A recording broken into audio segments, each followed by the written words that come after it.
Assalamualaikum warahmatullahi wabarakatuh. Halo anak-anak, bagaimana kabar hari ini? Semoga kalian senantiasa sehat ya, walaupun saat ini sedang dalam keadaan pandemi. Karena saat ini sedang dalam keadaan pandemi, kalian harus selalu menjaga kesehatan ya, dengan cara 5M.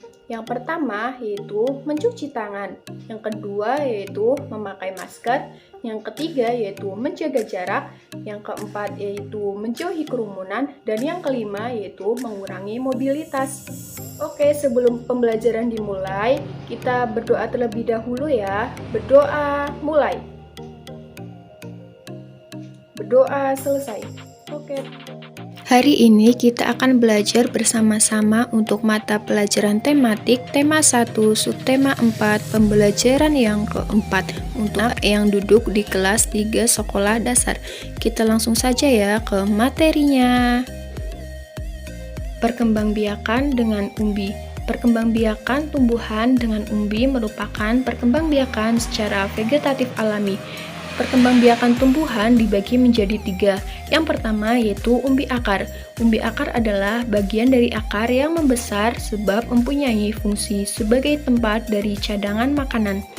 Contohnya yaitu ada wortel, lobak, singkong, dan dahlia. Yang kedua yaitu umbi batang adalah batang yang tumbuh mengembung dalam tanah. Contohnya yaitu ada kentang dan ubi jalar. Yang kedua yaitu umbi lapis. Umbi lapis merupakan umbi yang berlapis-lapis dan tumbuh tunas di tengahnya. Contohnya yaitu ada bawang putih, bawang merah, dan bunga tulip.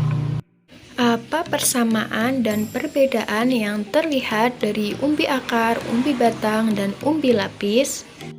Persamaannya yaitu sama-sama tempat menyimpan cadangan makanan, dan perbedaannya yaitu umbi akar menyimpan cadangan makanannya di akar, sedangkan umbi batang menyimpan cadangan makanannya di batang, dan umbi lapis menyimpan cadangan makanannya di biji, misalnya umbi lapis bawang merah.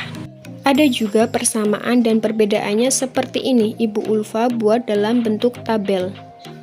Ini adalah contoh perkembangbiakan tumbuhan bawang merah. Nah, adik-adik, bawang merah berkembang biak dengan cara kawin dan tidak kawin. Dalam proses kembangbiakan kawin, penyerbukan bawang dibantu oleh lebah dan serangga lainnya sebelum menjadi benih atau biji yang siap tumbuh sebagai individu baru. Namun, proses ini memakan waktu yang lama, sehingga bawang merah sangat jarang berkembang biak dengan cara ini. Selain dengan cara kawin, bawang juga berkembang biak dengan cara tidak kawin, yaitu dengan umbi lapis. Umbi lapis adalah tumbuhnya tunas pada sela-sela lapisan umbi. Perkembangbiakan ini menggunakan bagian tengah dari lapisan bawang ini. Dengan menanamnya, maka akan diperoleh individu baru dari bawang merah tersebut. Cara ini adalah yang paling cepat digunakan untuk memperoleh tumbuhan bawang yang baru, karena prosesnya cukup sederhana. Jadi nanti kita hanya menanam bawangnya anak-anak. Nah, nanti bawangnya sendiri akan bertumbuh seperti ini alurnya. Menanam umbi batang atau singkong tergolong mudah anak-anak. Kita tinggal memotong batang tersebut lalu menanamnya. Tunggu beberapa hari, maka kalian dapat melihat daun tumbuh dari batang tersebut. Ini adalah cara menanam singkong. Jadi batangnya saja tinggal kita tanam, nanti akan tumbuh anak-anak. Jadi kita tidak perlu menanam bijinya ya, karena singkong sendiri bukan tanaman yang berbiji, cukup batangnya saja. Batang singkong yang tidak terpakai dapat digunakan sebagai alat permainan. Lebih tepatnya dipakai sebagai alat ukur lompatan dalam sebuah permainan. Nah, di sini ada permainan lompatan.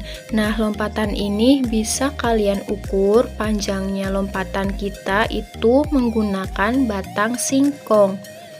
Ini adalah cara bermain lompatan anak-anak. Pertama, siapkan garis batas sebagai tanda awal lompatan. Yang kedua, mulailah mengambil ancang-ancang. Ketiga, berlarilah sampai garis batas lompatan. Yang keempat, siapkan batang untuk alat mengukur lompatan. Yang kelima, melompatlah sejauh-jauhnya dari garis tersebut. Yang keenam, beri tanda batas hasil lompatanmu. Yang ketujuh, ukurlah jarak lompatanmu menggunakan batang singkong. Yang kedelapan, urutkan temanmu dari yang paling jauh lompatannya. Jadi, kalian bisa menghitungnya dengan batang singkong tersebut. Nah, yang paling jauh itulah pemenangnya. Berbagai jenis umbi-umbian. Umbi-umbian merupakan makanan yang sangat digemari oleh sebagian besar penduduk Indonesia. Umbi-umbian dapat diolah menjadi berbagai makanan. Hari ini, Siti dan teman-teman belajar memasak. Mereka membuat makanan dari bahan singkong, yaitu getuk. Mereka bekerja bersama-sama. Mereka berbagi tugas dengan merata sehingga semua pekerjaan dapat diselesaikan dengan baik. Bekerja sama juga membuat pekerjaan terasa lebih ringan. Ini adalah contoh makanan yang berasal dari jenis umbi-umbian yang ada di Indonesia. Nah, biasanya bisa dibuat roti, klepon, getuk, dan lain sebagainya. Nah, ketika kamu bekerja bersama dengan teman-temanmu, coba bagilah tugas kalian dengan adil supaya pekerjaan dapat diselesaikan dengan baik. Karena jika kita bekerja sama, maka pekerjaan yang berat akan terasa lebih ringan dan cepat selesai. Demikian tadi anak-anak pembahasan untuk mata pelajaran tematik tema 1 subtema 4 pembelajaran yang keempat. Semoga video pembelajaran kali ini membantu kalian saat belajar di rumah. Terima kasih sudah menyaksikan video ini dan sampai jumpa kembali di video pembelajaran selanjutnya. Dadah anak-anak.